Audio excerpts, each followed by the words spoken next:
Zozoa bimisa na poasa. Ba député to votaki bazo salarien. Bazo salarien. Tokende na funa bazo salarien. Bazo salarien. Tokende na mwamba bazo salarien. Bazo salarien. Tokende lukunga bazo salarien. Merci beaucoup une fois de plus. C'est bon, on a présenté ma condoléance na famille politique et biologique. Il y a ndeko biso aliki na kotika biso. Tozo lobela na deuxième partie mission na biso tozo lobela solo ya Palou. Est-ce que des autres des anakati ya Palou ou ba ministre intérieur ou bazoya nde bazo semer division ou désordre. Ba image ndeko na zo la kisabino. Vous allez voir, na otika kutubo landa mayobo koma lobaki, mais avant cela, baoyo bakendaka na yo, baoyo bakosaka ye, ba ye ko détruire na parti na de bonhomme. Ba ye ko piller, ba ye na bambeli ndengo moni, ba ye ba mikotisi na ba 4 sans qu'on raisonne que moi na ya kololu toyo e bembene za na mort. To kunda pe na no atali ka mongo soke zali. Ezaki na urgence mon côté wana. To kundana no ebembe to honorer na mutu oyo abota mwana wana na liwa ya mwana nae parce que ceux qui oza honorer kolela Dorothée malamu ozo kanisande kondo Antoine Gizenga oyende mutu toza na ba bon souvenir nyonso bolamu nyonso politique nyonso tozo sala biso na Palou ezali ya za précurseur ya lui toi alors ko ya ko saboter ebembe ya Dorothée na ba acte ya bongo ya vandalisme au siège ya parti ya Antoine Gizenga ezali vraiment ko la kisake. Très bien. Merci beaucoup. Tous en a besoin. Deuxième partie émission na biso ezali consacré na lingaki tous à la Gotia tiki biso bien si parce que dans la spéciale émission à Palou, tu as besoin de te qu'est-ce qui s'est passé dans Palou jusqu'à aujourd'hui parce que tant tout le monde ba machete bimi, tout le monde ba to ba kei ko occuper siège à Palou ya kala. Na 4h du matin on a zéro information heureusement que secrétaire permanent porte-parole à partie, il va nous expliquer les solos en fait. Pour tout comme à un niveau, tout le monde a ba machette, tout le monde a la télévision, oyo. Nini et les kaki lobby et pas nabino pour que les gens, d'autres personnes cause à balandi ango, na ba média musu mais likolo, mais ceux qui continue à nous expliquer bango et ça une bonne chose. Beta biloko. Na banza na rezo temps et belete, mais il faut na bandela bino du solo na moi et bandeli pour na boko ma bota la place to. Ce n'est pas un problème. Pour na boko comprendre ango na lam. Alors, tant on de kolugi a kufi, mbangu to komi na. Kitamo micro hein. Voilà. Tant on décologie à Kofi, na lombango nyonso to komi na ministère intérieur parce que loi numéro 04/002 du 15 mars 2004 est obligé par parti politique en cas de modification à statut to ya changement ba komela nani chef du ba komela ministre intérieur yé muto agera ka ba parti loi na ekomi bongo loi est obligé biso to zuito komi bango bande kwana ba dissident pe ba komaka ndeko kankonde na maele nyonso azaki nango a confronta biso amoni azana mikanda mibale oyo uti Palou oyo pe bazolo ba Palou oyo uti ngambo mayobo oyo uti ngambo ya ngambo à l'époque bango bazao benge secrétaire général ad intérim bon na osala skoni ABC vice ministre na ye asangisa biso na ngambo bango pe na ngambo to bandi koloba biso to relater ye ba fait bango pe ba relater abaluki ezwaki biso même plus de 3 heures du temps abaluki Atouni secrétaire général en charge des partis politiques. Atouni mais si yo en tant qu'expert autant que statut à Palou nyoso pesa biso avi na izani. Secrétaire général à lobby, c'est vrai que statut à Palou et prévoir des situations où Palou est connaître. Mais nandenge ya ba décision na bango parce qu'il faut non seulement considérer ba statut na règlement yango moko mais il faut qu'on soit ba décision ya secrétaire général chef du parti Antoine Gizenga Tikaki. Alors Antoine Gizenga Tikaki décision moko portant nomination ya ba membre ya comité exécutif naï. Oyo lugi azaki en tête que Mayobo azaki premier secrétaire permanent adjoint donc yé du coup azozwa place ya secrétaire permanent AI porte-parole ya parti a organiser a même parti a gérer parti tina congrès. Apesi aviwana lobby nango Mbutaka Nkonde akomeli biso pe a reconnaître Mayobo bango ba contester malgré tout ça malgré que ba reconnaître bango te ba violer loi ba ke ko sala pseudo congrès na bango moko ba sala kango na butu de 18h à 1h na centre Nganda biso totiki bango ba sala to yebi ke bo ba go changer un jour ba combo ba kotika ko utiliser ba effigie na biso parce que baza na droit wana te ti baye bakosi Mbutaka Nkonde azu mukanda mususu biso toke to éclairer Mbutaka Nkonde azongi sikaka mukanda ne ya liboso wana alobi c'est Mayobo qui engage les partis jusqu'au congrès. Mbutaka konde aye kokende gouvernement sikekoti ndekwaselo aye. Biso to komi na période na biso ya organiser congrès to komeli gouverneur ya ville to réserver copie na chef de l'état VPM aselo batunion surtout que to za organiser pour na ba autoriser biso gouverneur a autorisé biso ngobila na bango aboyaka pour basaki na droite na biso a autorisé biso to organiser congrès biso to organiser na bu toujours to zone ngato organiser congrès na iner na nzela ya ba réseaux sociaux to moni ndekwaselo asali Telegram, azu Telegram, mon quoi ça pour interdire biso to organiser congrès. Na iner. Et puis biso to sa parti politique. Yo VPM mobimba. Oko saisir biso par Telegram ndenge nini. Voilà selo. Aselo. Beta biloko. Et tali biso te to la muki na tongo comme il faut. Ba service peignon sur la police nyon to zaki to sola ki au gouverneur a pesa ki biso na général Kasongo. Ba ye ko sécuriser biso donc Telegram wana etala ki biso te. To tenir congrès pe tina suka. Ndekwa selo atikala ko benga biso te pour reprocher biso quoi que ce soit. To si congrès loi wana kaka moko est obligé biso que après modification d'engé na ibisa que il faut bon notarier et puis bon présenter un pas ministre à tutelle pour apprendre acte. To kei na ministère de la justice te légaliser ba statut na biso. Ba statut amendé to légaliser ango. Règlement amendé to légaliser ango. Ba résolution à congrès na biso to légaliser ango. 30 jours après ou bien dans les délais na 30 jours le 30 septembre 2021 biso to komeli ndekwaselo to lobi VPM yo mutu ozamo konziata la ba parti politique loi epesi yo pouvoir oyo boye biso to komeli yo pour prendre acte to zui ba statut règlement résolution yo surtout légalisé to pesi na mukanda banda to pesa yango le 30 septembre ndeko nangai ti semaine wana kuna uti koleka a répondre à biso te to luka ko to komona ono na kozwa na zotanga na kozwa acte. Il y a 3 semaines passées, tu m'as dit comment on a des réseaux sociaux. Lettre ndeko aselo a commis, aboy ko acte na biso asa ko évoquer ba raison moko ya justice, asa ko évoquer ba arrêt moko ya cour de cassation. Asa ko évoquer biloko belé. Mukandango etonda ba faute e ba réserver copie na ministère à plan ba raisonner. Biso ko to le bino eza fake news parce que ce que zaki correspondance officielle balinga ba ya kotikela biso na parti. Engeza apena ba faute belete. Engeza apena ba faute belete. Papa Nzoka toko sana ki na biso. Bou une semaine après, tu as comme une correspondance et outil et pas ministère ministre VPM Aselo et il biso na parti. Baza ko adresser ngo na nani na monsieur Godefroid Mayobo à Kinshasa sans adresse précise. Baza adresser comme individu ou bien pas comme cadre, pas comme responsable de la partie. Mayobo comme individu. Kuna bazo sala allusion na parti mais baza ko adresser na Mayobo sans titre ni qualité. Sans adresse. Toko kai pe ko boya ko ya bango. Mais to yambi angoka parce que bamba Godefroid Mayobo na Kinshasa baza combien? Parce que belé to yebi ko compter bangote. Alors, to zui quand même document wana. To tangi document to bioni document flou.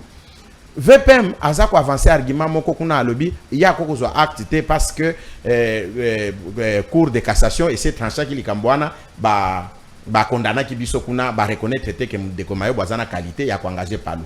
Dédé à faire allusion à arrêt RR donc renvoi de juridiction. Aye alobi lisusu ke ye article 17 ya loi wana on atangela kibino awa alinéa 3 ezo permettre yete azwa ba nani acte wana article wana na banda nango elobi nini na alinéa 3 elobi ke bakoko boya kozwa ba acte na bino lorsque ba document bolakisi bo présenter pas na examen non conforme. Ça signifie que la non conformité dans le cas d'espèce aurait été que ba statut na biso eza légalisé. Parce que vous avez un ministère de la justice qui légalisé en Gokuna. Pourtant, vous avez un statut légalisé. Bon règlement intérieur, ils ont légalisé. Pourtant, il y a des légalisé. La résolution a été authentifiée. Bon, alors, il y a une conformité à ce que vous évoquez. Il y a une donc, tout le monde ambiguïté, tout le monde peut injustice, tout le monde peut esprit très contradictoire dans le Kanda. Il y a vice-premier ministre Aselo. Il y a vice-premier ministre Aselo. Tu trouves qu'il y a une normalité. Il y a ce que vous évoquez les sous arrêt. RR ya cour de cassation. Arrêt RR ya cour de cassation lingi kolobanim. C'est arrêt RR za réquisition de renvoi. Ça signifie bo saisir cour de cassation pour la suspicion légitime. Tozaki na TGI matete biso bato fundaki. tant que tomoni juge makambo bilinga tomoni yango malamu te tolobi il faut ba changer de juridiction parce que bande ko makiashi musala na bango kaka ko kende na ko corrompre ko kende na ko pesa moi misolo musala ba yebi yango wana eza batu ba koli vraiment na ba déformation moko eza na kata ba moi mais ba koli na kata palu te makiashi akola na RCD auta RCD.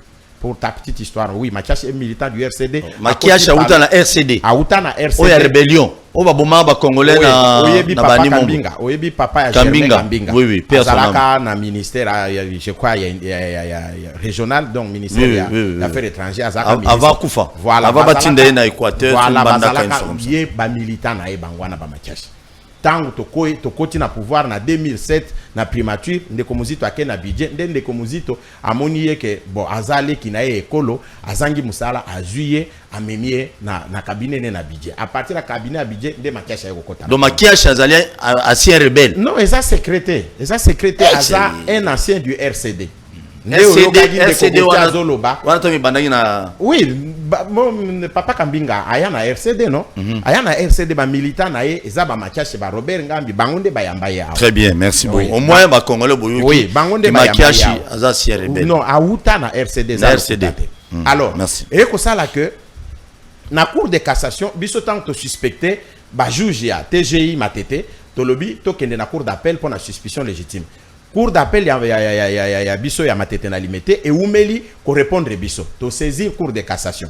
Cour de cassation et 8 ans na ngonyo so pona répondre biso ba ye ba lobi il faut bozonga na nini parce que cour de cassation pour la suspicion légitime à quoi aborder likambo na fonte juge à quoi aborder likambo na fonte juge a kosuka na niveau ya forme likambo memaki bino bozo suspecté juge wana na elemani bo pese bele matala to moni boy changer biso juridiction veut que ta ipsi note bozonga kuna ya ko kende au fonte po biso to saisir qui au fonte likambo za na niveau ya TGI parce que même loi wana sur portant organisation à parti politique et lobby soki crise za contentieux zali entre ba membre ya parti tribunal les ali TGI kuna to kenda pour la suspicion légitime a changer biso soit comme ça biso na TGI à Gombe parce qu'il y a Matete to suspectant ye o la suka na niveau ya olobake ngana suki na bino wana ye akene ti alobiti na fond donc to comprendre que ça erreur ya juge mais ye moko alobi bongo ye moko azotinda biso na Matete alobi to zonga na Matete donc un arrêt très contradictoire un tout petit peu.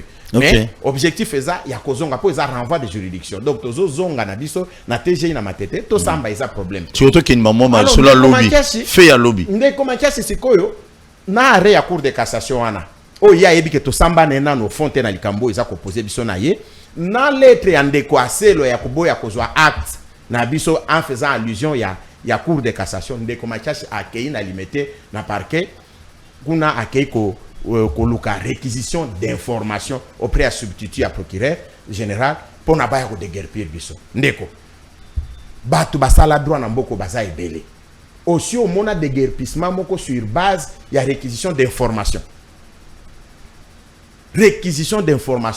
ba kende kozwa bazu yango basigné yango un samedi lundi na 4h ba s'introduit na parti na siège bakangi ba militant o basalaka sécurité à parti o ba gardaka parti bakangi bango ko beta bana batu bango bakoti na kati j'aurais préféré que ndeko gotiaza na 4 temps bango bazokanga na bango ba yena ba policier tant bakangi ba civil wana ba militant bakoti wana ba beti bango est-ce que na kati na biso mutumo azalaki te les PV na bango ba signé ba PV na ba 5 heures parce que ba s'amener na inspecteur ozomona comment mutu na mboko a ko faire fonctionner justice sur base ya mbongo beta biloko donc un inspecteur la kitakipe akiti na tongo wana na 4 heures na 4 heures wana 5 heures wana ba sali ba PV ka ko installer secrétaire permanent au Makiashi anoma ndenan moi si moko boy na yebi penza kombo na malamte alors ngai na zu information ba militant ba kangi ba msu ba zu mwata ya ko téléphoner toko makuna la police ya biso ya district na ya nani eye ya échangeur eye écoute des ordres musala na bango za ko tia ordre alobi non bozela chef de l'état parce qu'il faut pas robosana mukolo Makiashi na ba policier wana na inspecteur wana bakani ko sala forfait na bango ko sala crime na bango wana eza mukolo chef de l'état azokende kozongisa haute na ye haute ya biso ayaki président ya Turquie Erdogan ayaki il faut azonga donc boulevard faisait la polele boulevard il faisait la polele Batu babandi komona ba militaire ba komi ko comme belé tous en accès les sous-souté ba policier ba so bunda na ko tia ordre pona oui palu parti à masse batu batondi tant batu batondi ba JR ba ye bo ba kenda na ko sala itinéraire en zela pona ba signaler cortège à mo conseiller koto ki mezali ba yaka kaboy ba kuti des ordres wana nini mabange zo utana kati ezo beta malibanda na kati batu makiashi ka batu baza so batu tout baza libanda oui biso tozali na accès na nini te JR a forcé porte fongwami Général Kasongwale qui makamuna zoloba ezana ba policier bango ba zo témoigner ba général JR a fongo la porte boy po batu bakota obiatala amoni batu na kati na bambeli na maboko ba tramotina wana ozomolo mbeli oyo ndele asala kato pona bilanga bango basaleli yango bandeko na bango baya koboma bango et la plupart ce sont les gens de la même communauté hein. La plupart des jeunes gens qui étaient dedans là ils sont pendés Bapende bande kwa makiashi. Bande kwa makiashi wa utaka RCD tango wa rebellion. Voilà. Beta biloko eti. Donc basimbi bambeli bakata batumitu ngana tongo tango na komaki wana le petit frère de makiashi s'appelle méthode makiashi ayebisa kingaboye lelo na kokata yo mutu. Alors leki ya makiashi propre. Ah nzambe. Alors nani RCD capitaine o azongisi bango na kati aya yebisinga abiabi yoko vanda ati. J'ai l'impression que batwana bana likamongo personnel na yo. Il faut longwa d'ailleurs aux amo konsi oko vanda boyete. Alors je me suis déplacé d'elle. Donc mbalamoko la police et lobi non, les cambo est normal. Ba condition et likolo ba moni ndenge débordement ya situation donc moyen ya gérer situation ezala ki li sous-souté. Pourtant chef de l'état aleki Erdogan azo leka mabanga na cortège. Ba tutu ba moni ezo utana kati. Mabanga do bato maquillage babami cortège mabanga. Cortège ya président de la République Zaki Kayase. Président Erdogan a quitté si vitre. Amoni batu na mouvement kansi batu bazo pese mbote to revoir libanga image nini ya pays tala pays ndenge image nango ekoko beba pona ba individu net ba makiashi beta biloko donc et l'équipe bongo donc président turc ba autorité nyon surtout alerter les mêmes substituts à procureur Azwaki nani réquisition d'information azaki obligé ya kozwa réquisition d'information mususu pona ko sursoir ba mesure na enyo surtout alobaki na réquisition ya ba makiashi de lequel problème en soi mais sur le plan sécuritaire yende ami lequel problème est-ce que yende nga sala ka droit banda kala ndenge penza azali akoko mona ke likambu fo batba kende ko samba na TGI matete nan ba sambité yazo ya ko exécuter ni donc akoko yeba ko tout que cour de cassation ezaki saisi pona suspicion légitime et que y a cour de cassation jamais à rendre likamboana au fond. Donc bato bazo manipuler justice na mboko bazali mon frère que tina moment président Félix nazo yebisa que ba effort ya président nyo so réformer justice nazo ndi melango e gozala eza mise en échec par les magistrats na mboka.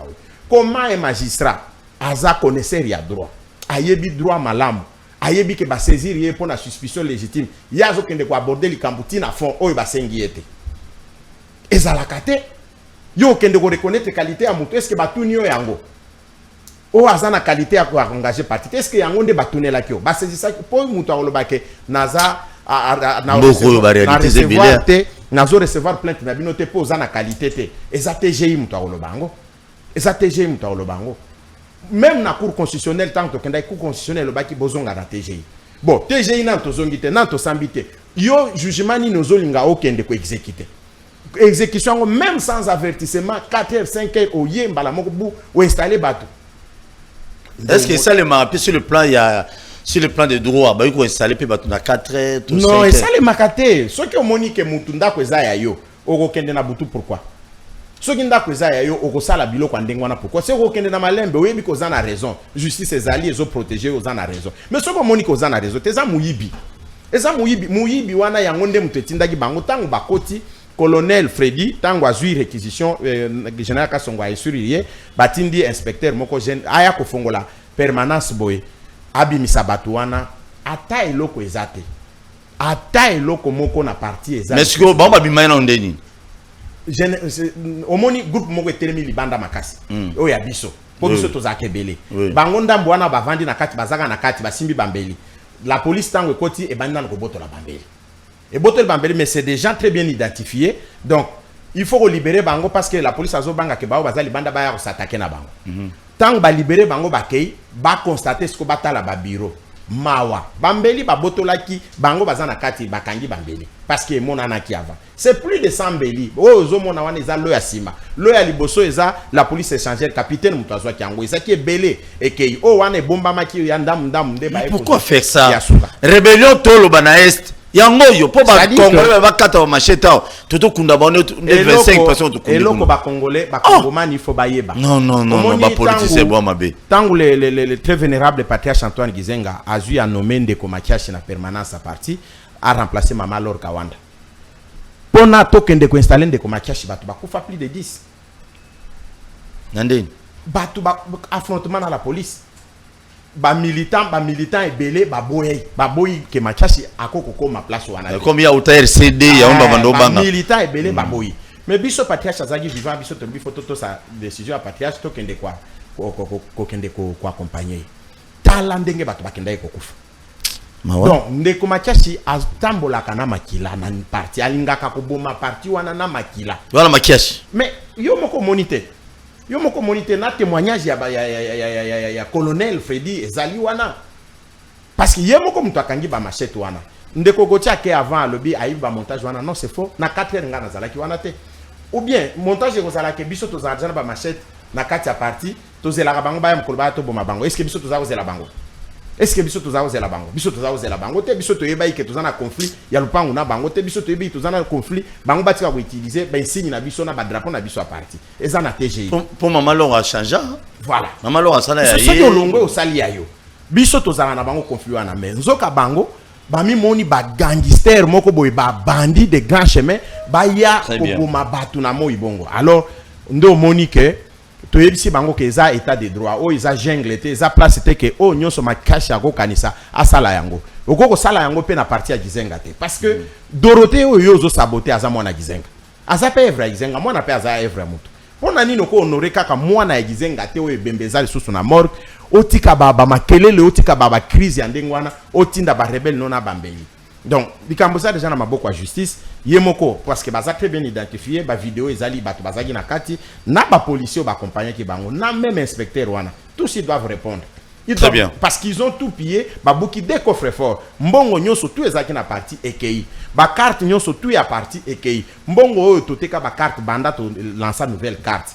C'était beaucoup d'argent na goya koloba wa te tozana pays bato bazonyo kwama mais parti eza une grande organisation ezana misolo ngayoyo victime penza ke na bureau nanga PC nanga na kati na livre bato bayebi ke naza écrivain deuxième livre nanga naza na 348 pages bazui ordinateur bakenango ba livre likolo mesa ko yiba.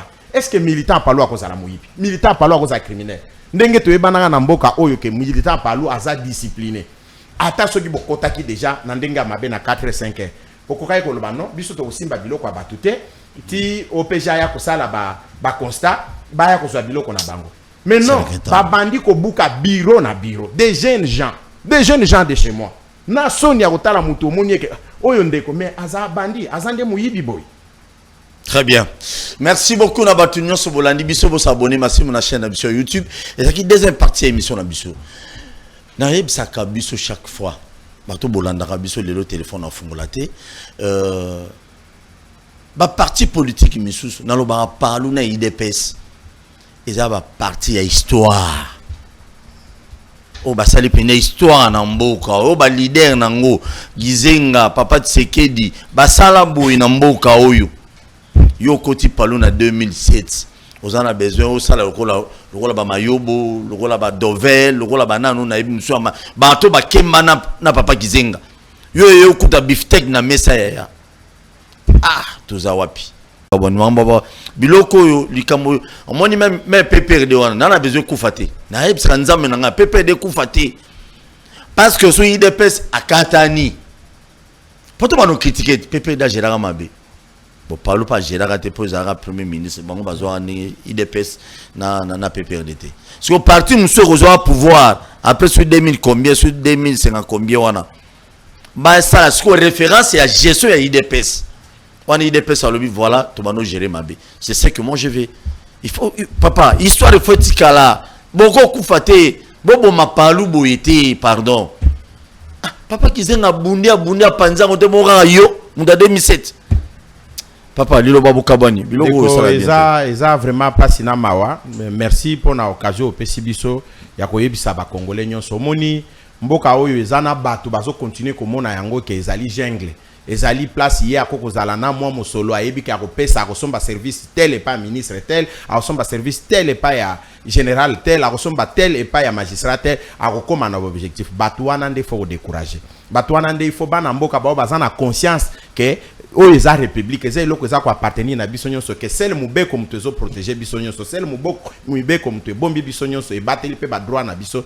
Il faut toujours kolobisa mubeko. Il faut toujours kolobisa batu ba banga kate batu faut ba manifester pour na ko décourager race ya batu neti ba Willy Makiashi parce que kotika batu ya bongo ba kende ko évoluer na mboka mutu mobimba okende de tricherie en tricherie okeya wa corrompre okeya o corrompre ozo sala biloko ozo ko sabat ko za juriste mais alors ko zo ibake biloko ozo sala juriste ako sala ngote oye ozo sala ngo pe na parti lumbi signifier et koko simba te biso za génération ya batu oyo to yebi pensa ba droit na biso malamu to participer na mabe amboko te donc na za per génération ya Congolo Mobutu te pona sala ba biloko moko pona ngai te biso to sala ngo pona l'état parlou eza patrimoine national biso to continuer kaka ko batela yango. Merci na chef de l'état na intervention na ye parce que je dois vous dire que il y a une intervention mo utaki likolo pona situation e bonga bongo.